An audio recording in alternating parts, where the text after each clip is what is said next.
Boa noite, irmãos. Hoje, 14 de maio, de 2020, normalmente nos reunimos na igreja para o culto de oração pró-missões. Sempre nesses cultos de orações pró-missões, os irmãos sabem muito bem que normalmente a gente traz uma mensagem também da palavra do Senhor, porque entendemos que a palavra do Senhor ela é fundamental para nossas vidas, ela nos conscientizou da necessidade de salvação, ela apresenta o projeto salvífico na pessoa de Cristo. Hoje somos salvos, somos crentes e ainda precisamos da palavra para a edificação, para que possamos, assim, mediante o conhecimento de Deus, ter uma vida de esperança, baseado nas fiéis promessas do Senhor. Gostaria de hoje à noite trazer uma mensagem em Romanos capítulo 15, do versículo 1 ao versículo 7. E eu gostaria de tratar do tema desse devocional nessa noite, tratando sobre cultivando a reciprocidade que glorifica a Deus. Eu gostaria de observar, irmãos, que a reciprocidade em várias áreas é um desafio de Deus para nossas vidas e está bem claro nas Escrituras Sagradas. Por exemplo, Jesus disse que devemos ser recíprocos na prática do amor. Ele diz: amai-vos uns aos outros, assim como eu vos amei. Paulo, escrevendo aos Gálatas, ele diz que nós devemos levar as cargas uns dos outros. Devemos edificar, Paulo, escrevendo aos Tessalônicos, ele diz que deve haver uma edificação mútua, edificai-vos uns aos outros, consolai uns aos outros. Então, a gente observa várias e várias passagens em que somos desafiados pelo Senhor ao cultivo da reciprocidade. Quando a gente fala de cultivo, meus amados, de cultivar a reciprocidade, eu me lembro que aqui em casa, quando viemos morar aqui, uma irmã da igreja, precisamente a irmã Adriana, ela trouxe uma orquídea para a Rosilda. E normalmente as pessoas dizem que essa orquídea ela tem um certo tempo de durabilidade e depois se joga fora. Eu resolvi plantar em um determinado jarro e todos os dias assim a gente cultiva ela. Interessante como nasceu novos brotos, e agora está trazendo à tona as suas belíssimas rosas. Então, por quê? Porque houve um cultivo, A gente cultivou, a gente trata, a gente aduba, a gente coloca água, certo? E essa questão do cultivar, isso deve também, irmãos, ser feito, em todas as áreas de nossas vidas, principalmente naquilo que o Senhor diz que é importante e que é fundamental, tanto para nossas vidas, mas acima de tudo para a glória dele. E afinal de contas, nós existimos como homens, existimos como cristãos para a glória de Deus. Não tem nenhum sentido nenhum a gente existir aqui sem que seja para glorificar a Deus. Vamos fazer a leitura. Diz assim: ora, nós que somos fortes devemos suportar as debilidades dos fracos e não agradar-nos a nós mesmos. Portanto, cada um de nós agrade ao próximo no que é bom para a edificação. Porque também Cristo não se agradou a si mesmo, antes, como está escrito, as injúrias dos que ultrajavam caíram sobre mim.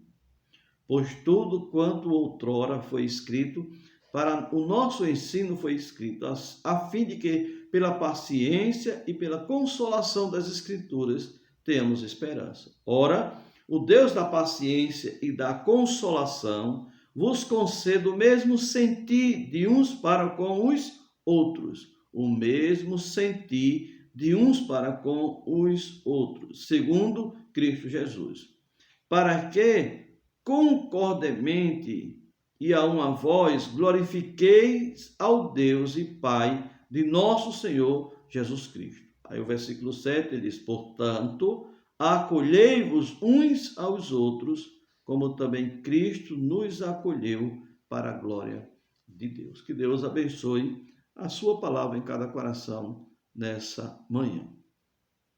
Como cristãos, irmãos, sempre somos esperançosos de dias melhores no contexto de uma igreja local. A gente não faz parte de uma igreja porque essa igreja ela seja uma igreja que tenha dificuldades. A gente quer que a igreja viva em paz. E eu estou tratando de uma igreja local. Paulo está escrevendo para uma igreja local.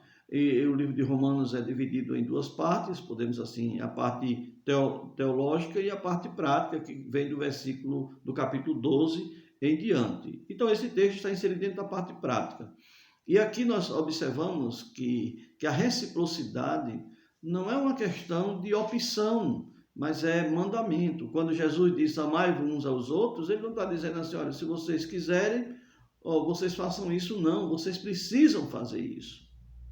Então, todos nós trabalhamos, mas muitas vezes queremos, desejamos e almejamos uma igreja melhor, certo? Uma igreja que possa, assim, glorificar o nome do Senhor. Eu sei que a igreja somos nós. Nós somos a igreja do Senhor. Nós, a congregação, o grupo que se congrega ali, é a igreja do Senhor Jesus Cristo. Mas essas coisas não acontecem, meus amados irmãos, sem ações, sem abnegações, sem maturidades, sem exemplos. É interessante que a gente compreenda que para que a nossa igreja, aquele contexto que nós estamos inseridos, seja uma igreja que glorifique a Deus, uma igreja que faça jus ao seu chamado aqui de ser sal e luz aqui desse mundo, de ser uma igreja atuante na evangelização. Ela precisa primeiramente fazer o dever de casa. As pessoas precisam ver em nós que somos homens e mulheres diferentes. Às vezes nós questionamos o que está faltando para que isso aconteça. Por que tantas dificuldades? Eu não me espanto de ter dificuldades nas igrejas locais.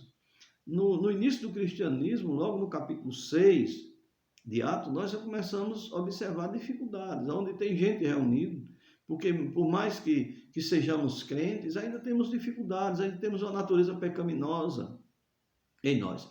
Essa natureza ela precisa estar sendo mortificada, certo? Nós não podemos alimentar essa velha natureza que ainda está em nós. Nós não podemos dar carne a leão, é claro, para alimentar, para ele nos destruir depois.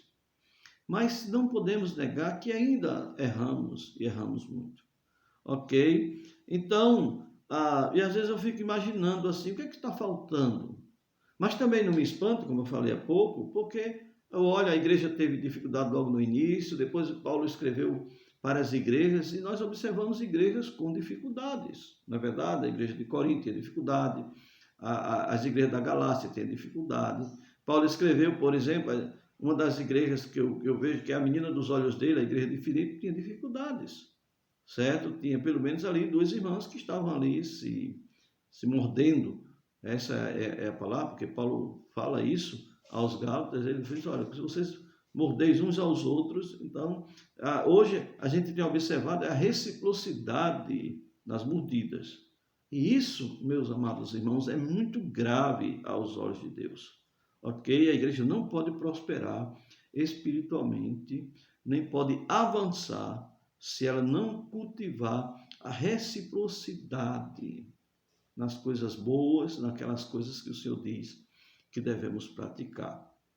Então, o que está faltando é o cultivo da reciprocidade de fundamentais, podemos dizer assim, virtudes cristãs. É isso que está faltando.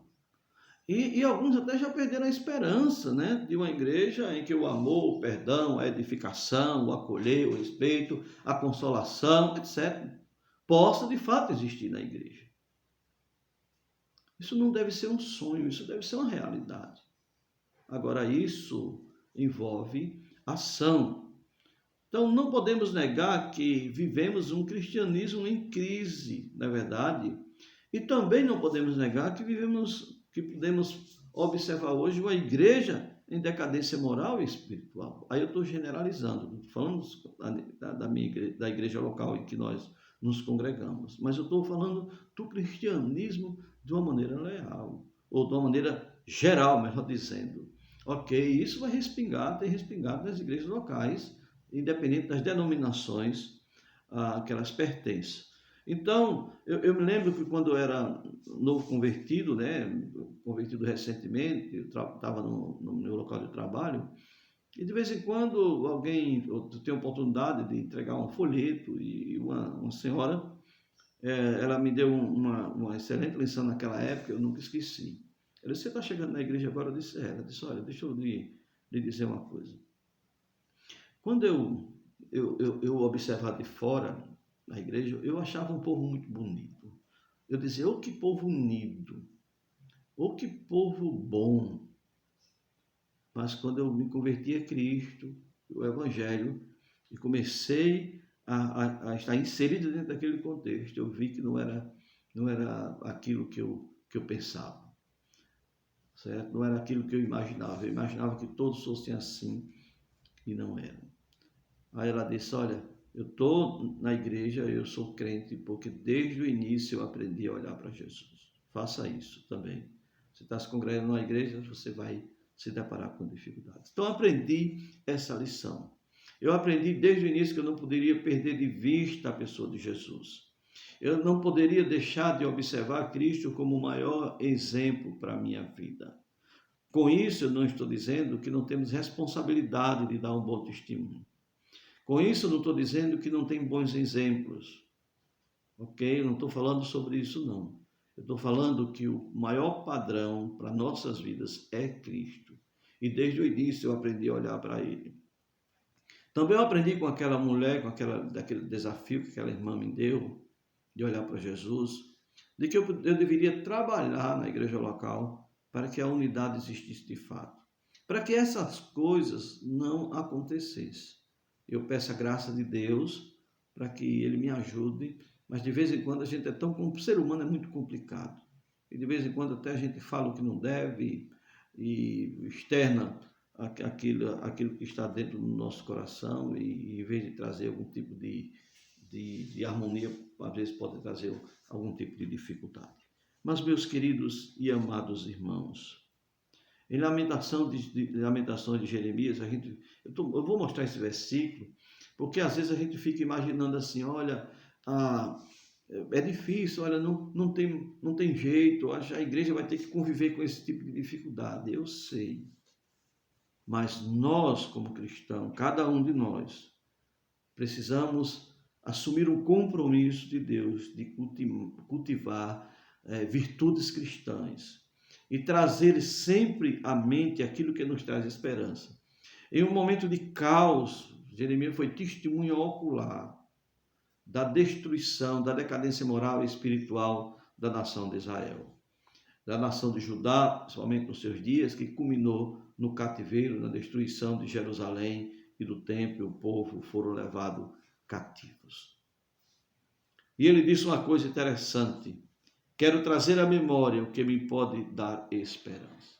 Ele tomou uma decisão: eu quero trazer à memória aquilo que me dá esperança. Ele não deveria estar ali sempre atracado, dizendo: isso aqui está difícil, isso aqui não tem mais jeito. Ele sabia que Deus havia dito para ele que aquele povo retornaria. Então eu quero trazer à mente aquilo que me dá esperança. A igreja existe aqui para a glória de Deus, meus amados. Deus precisa ser visto na igreja, ok? Deus precisa ser visto nas instituições estabelecidas por Ele. Deus quer ser visto no lar, no casamento. Deus quer ser visto na família. Deus quer ser visto na igreja, certo? Deus quer que manifestemos por meio das nossas atitudes a glória dEle, o caráter dEle. Essa é a grande missão que nós temos. Então eu tenho que dar um bom testemunho, não porque eu quero cultivar ou cultuar, melhor dizendo, a minha reputação. Mas eu preciso fazer isso porque eu tenho a responsabilidade de glorificar a Deus. Precisamos ter isso, meus amados irmãos, em mente. Então, olhando para esse texto, gostaria de trazer um desafio. Que como cristãos que somos,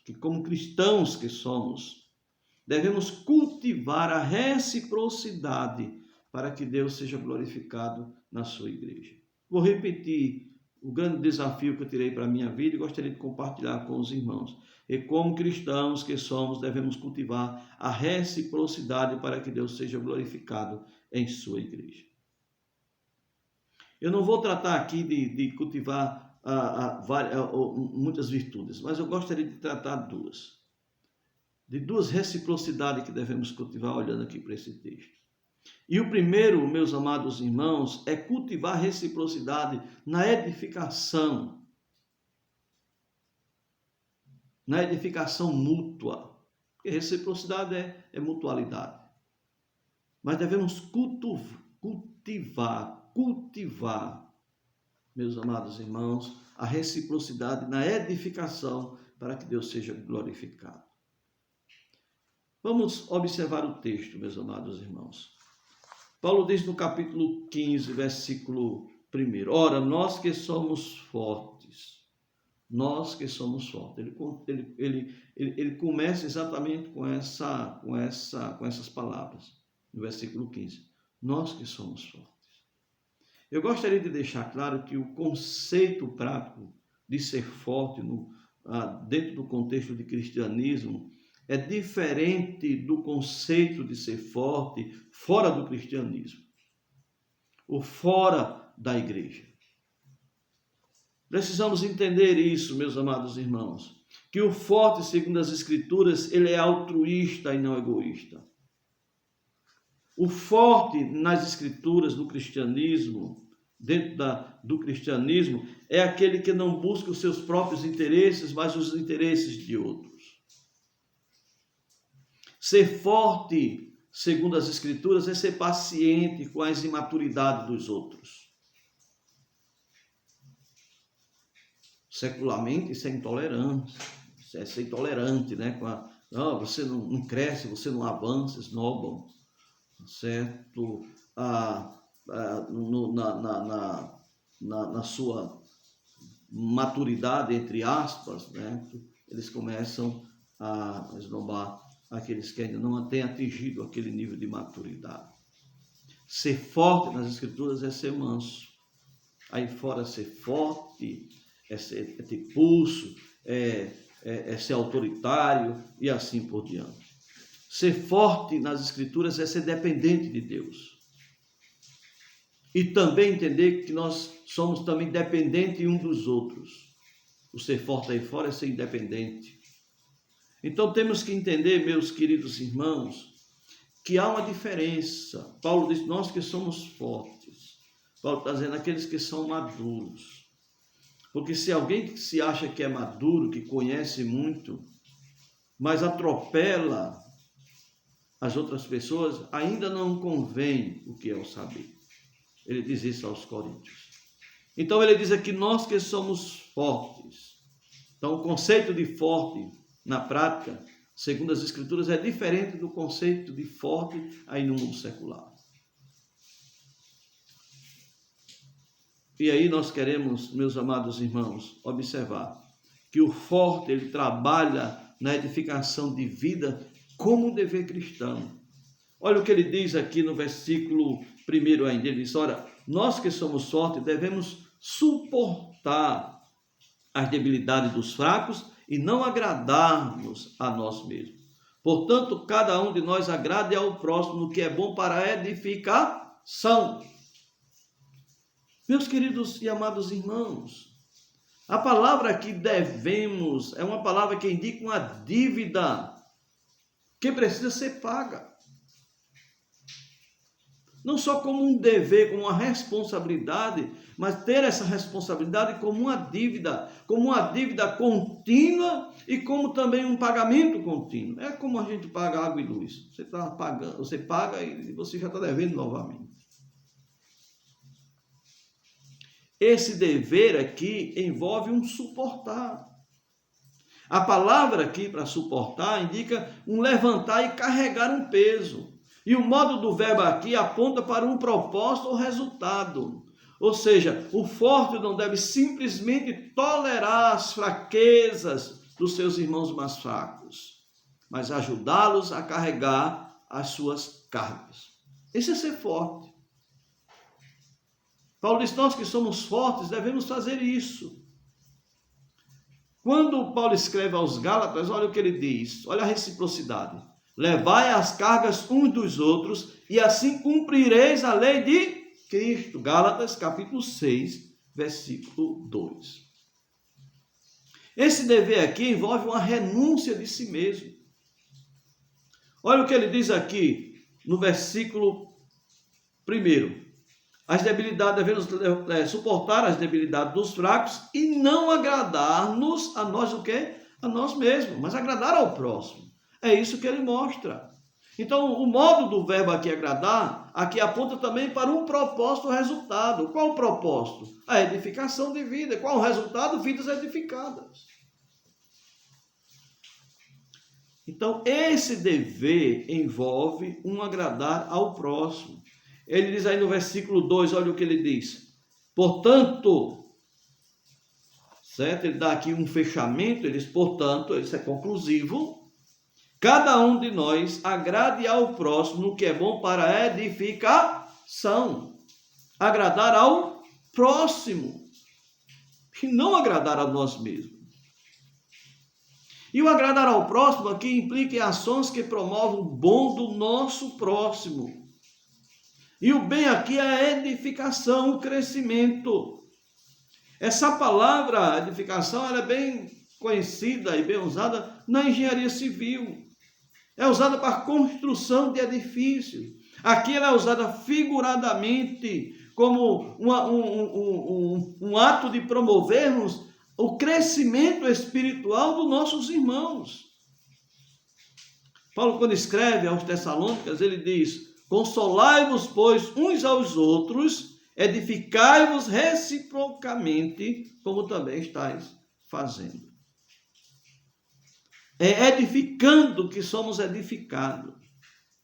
Paulo, quando escreve aos Coríntios, ele diz que o amor não busca os seus interesses, seus próprios interesses. Quando Paulo, no capítulo 14, está falando ali de um contexto, e eu já vi muitas interpretações erradas de alguns textos ali. Olha, pastor, nós cremos que esses dons, os dons espirituais, nesse contexto, línguas, profecia, eles tiveram seu lugar nas Escrituras, naquele contexto, né? Naquele contexto de início de igreja, mas hoje não. Aí alguém diz: olha, mas eu falo em línguas porque para edificar a mim mesmo.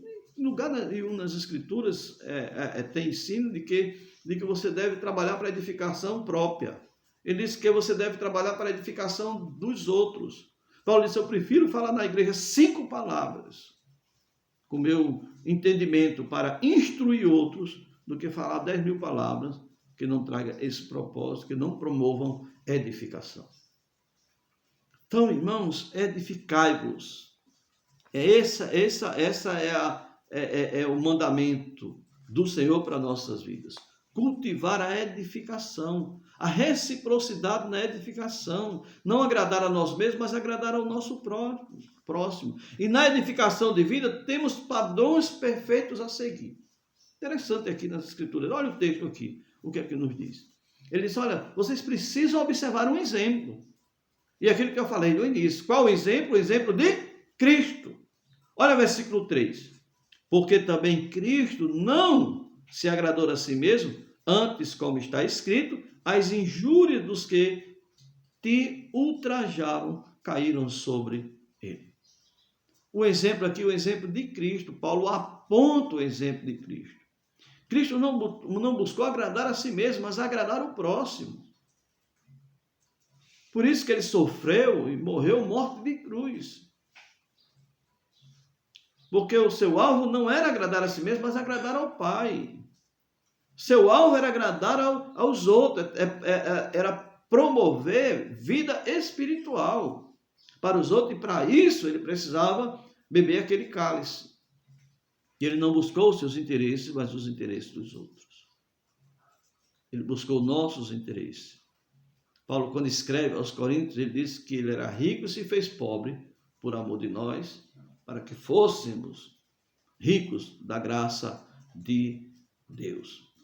Então, esse esse dever envolve suportar, envolve uma renúncia de si mesmo, envolve não agradar a nós mesmos, mas agradar o nosso próximo, envolve não buscar os nossos interesses, mas os interesses dos outros.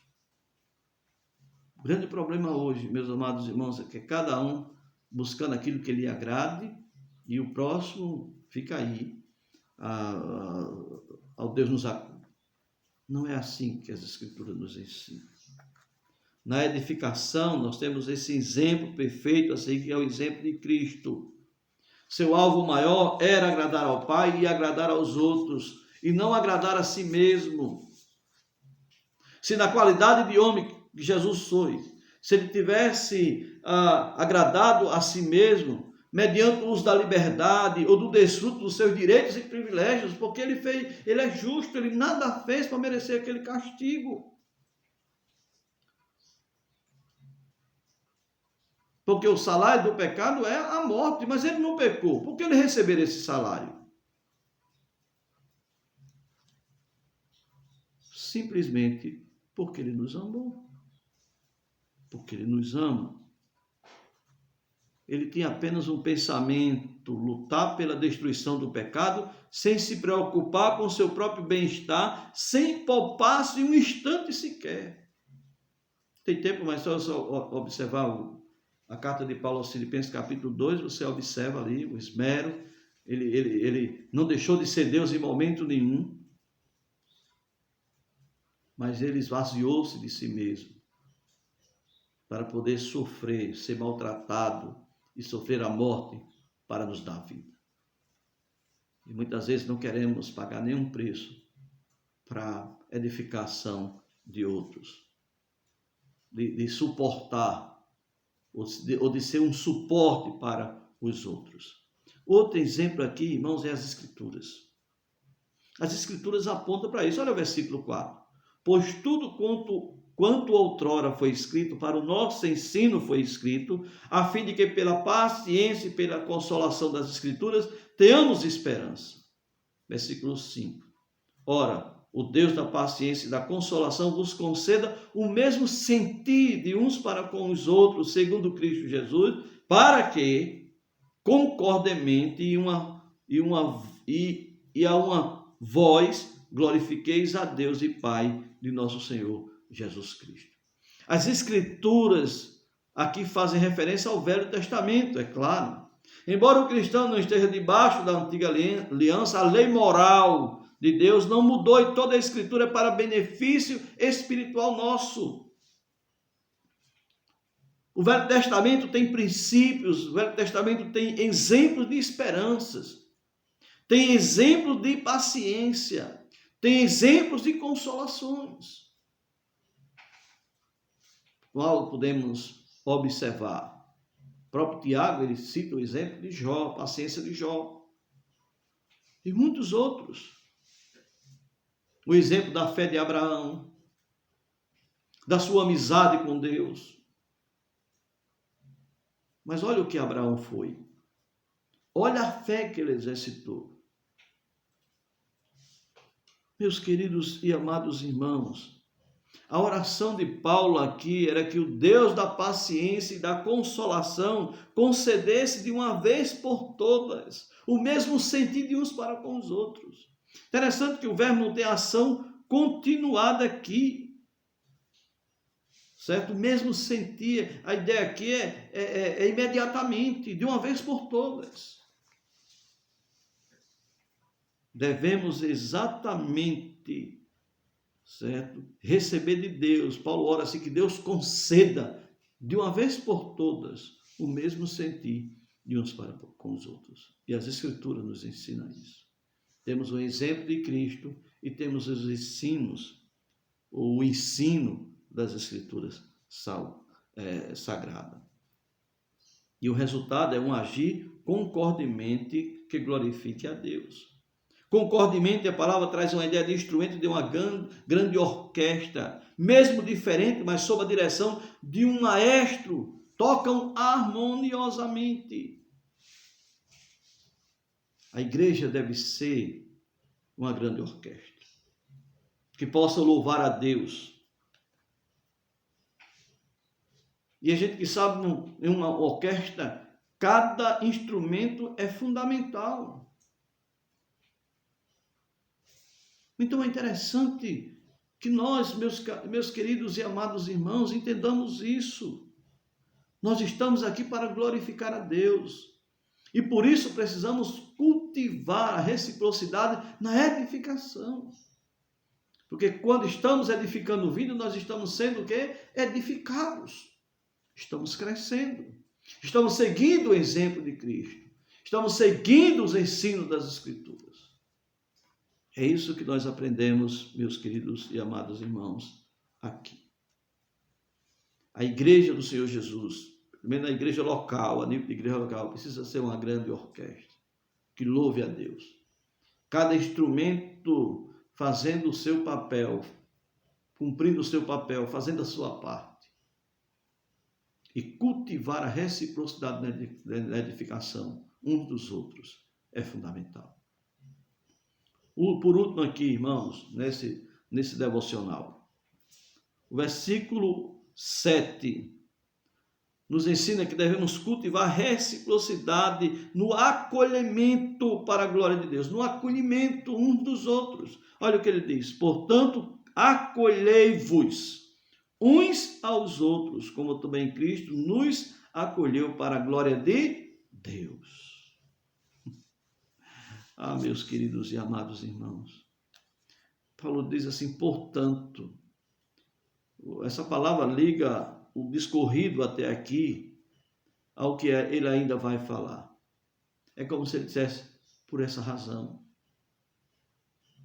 Olhando o exemplo de Cristo, olhando os ensinos das Escrituras. Portanto, conclusivo, acolhei-vos uns aos outros, como também Cristo vos acolheu. Todos os cristãos acolhidos por Cristo têm a obrigatoriedade de acolher uns aos outros. Eles acolhei-vos. Tem a ideia de uma prática contínua e ao mesmo tempo aqui é mandamento, de um acolhimento recíproco. A ideia da palavra é tomar pela mão a fim de pôr de lado, tomar ou receber em casa. Receber, tem a ideia de receber, tem a ideia de conceder acesso ao coração, ao nosso coração. Devemos conceder que as pessoas tenham acesso aos nossos corações. Paulo escreve à igreja de Coríntios, ele traz um lamento, porque a igreja não queria recebê-lo no coração. É tanto que Paulo diz à igreja, no capítulo 7, versículo 2, 2 Coríntios, acolhei-nos em vosso coração. Paulo tinha um coração delatado de amor e aquela igreja tinha um coração fechado em relação à pessoa de Paulo, em praticar a reciprocidade no amor. E aí do versículo 8 ao versículo 13, meus amados irmãos, nós observamos, olha o que ele diz. Digo, pois, que Cristo foi constituído ministro da circuncisão em prol da verdade de Deus, para confirmar as promessas feitas aos nossos pais, e para que os gentios glorifiquem a Deus, por causa da sua misericórdia, como está escrito. Por isso eu te glorifiquei entre os gentios e cantarei louvores ao teu nome. E também diz, alegrai-vos, ó gentios, com o seu povo. E ainda louvai ao Senhor, vós todos os gentios e todos os povos o louvem. Também Isaías diz, haverá raiz de Jessé, aquele que se levanta para governar os gentios. Nele os gentios esperarão. E o versículo 13 diz, o Deus da esperança vos encha de todo gozo e paz, no vosso quê? Para que sejais ricos de esperança, no poder do Espírito Santo. Meus amados irmãos, Jesus, como judeu, ele quebrou a barreira da separação entre judeus e gentios. Hoje nós observamos judeus e gentios convertidos fazendo parte da igreja. Mas a igreja não substituiu Israel, não. Deus ainda vai tratar com esse povo. Por isso que eles existem hoje ainda. Ok? Por isso que eles existem ainda e vão continuar existindo, é claro, como povo, como nação. Mas todos aqueles que se converteram, como Paulo, que era judeu, todos passaram a fazer parte da igreja. Fomos batizados no corpo de Cristo. Mas é interessante, irmãos, entendemos que Jesus ele foi esse grande ser que veio esse mundo exatamente para unir, para nos unir a Ele. Somos unidos em Cristo, nós gentios podemos e devemos glorificar e exaltar a Jesus por tal acolhimento. Se fomos acolhidos por Cristo, devemos também acolher uns aos outros. Assim como Deus acolheu a gente no seu corpo, no seu coração, devemos também estar cultivando o acolhimento de uns para com os outros. Somos irmãos em Cristo. Cada crente tem o Espírito Santo de Deus. Fazemos parte do mesmo corpo. E a unidade deve existir de fato em nossas vidas. Cultivemos a reciprocidade na edificação e no acolhimento. A nossa paciência na edificação e acolhimento de vida, bem como a consolação das Escrituras Sagradas, são produtores, irmãos, ou produtoras de esperança. A igreja tem esperança, porque a igreja é de Cristo. Tenhamos o mesmo sentimento que houve em Cristo Jesus. Tenhamos o mesmo sentimento. A palavra de Deus nos exorta a isso. É acolhendo uns aos outros que cooperamos com a verdade de Deus. Por isso que João, escrevendo na sua terceira carta, ele diz: portanto, devemos acolher esses irmãos para que nos tornamos cooperadores da verdade. E aos Tessalônicos, Paulo diz: consolai-vos, pois, uns aos outros, e edificai-vos reciprocamente, como também estáis fazendo. Duas virtudes precisam ser cultivadas: a edificação mútua e o acolhimento. Gostaria de desafiar os irmãos a sondarem os seus corações, a sondarmos os nossos corações. Como está a nossa vida? Que interesse temos tido nos outros? Temos pensado mais em quem? Em Cristo, no próximo ou em nós mesmos? Não é isso que as Escrituras nos ensinam. Por isso precisamos, irmãos, estarmos atentos à palavra do Senhor. Devemos buscar, irmãos, a reciprocidade na edificação e no acolhimento. Cristo é o exemplo disso. Cristo nos acolheu. Cristo edifica a sua igreja. Ele disse: edificarei a minha igreja, e as portas do inferno não prevalecerão contra ela. Deus quer que também sejamos edificadores. Ele é que edifica, mas Ele quer que sejamos instrumentos também dEle, para que coloquemos também, irmãos, mais um tijolo no crescimento, no avanço da sua igreja. Que Deus abençoe maravilhosamente as nossas vidas. Queremos sair da teoria para a prática, no que se diz respeito à obra missionária. Devemos pensar nisso, pensar em edificar vidas e pensar em acolher vidas, não como uma opção de prática cristã, mas como um mandamento do Senhor para nossas vidas. Isso é visto no exemplo de Cristo, isso é visto nas Escrituras Sagradas como um mandamento. Que Deus assim nos abençoe. Santo Deus, eterno Pai, ajuda-nos, Senhor Deus, a cultivarmos a reciprocidade na edificação e no acolhimento. Precisamos aprender, Senhor Deus do Senhor. Continua abençoando e fortalecendo as nossas vidas. No nome santo de Jesus oramos, agradecido por tudo, Pai. Amém, Senhor.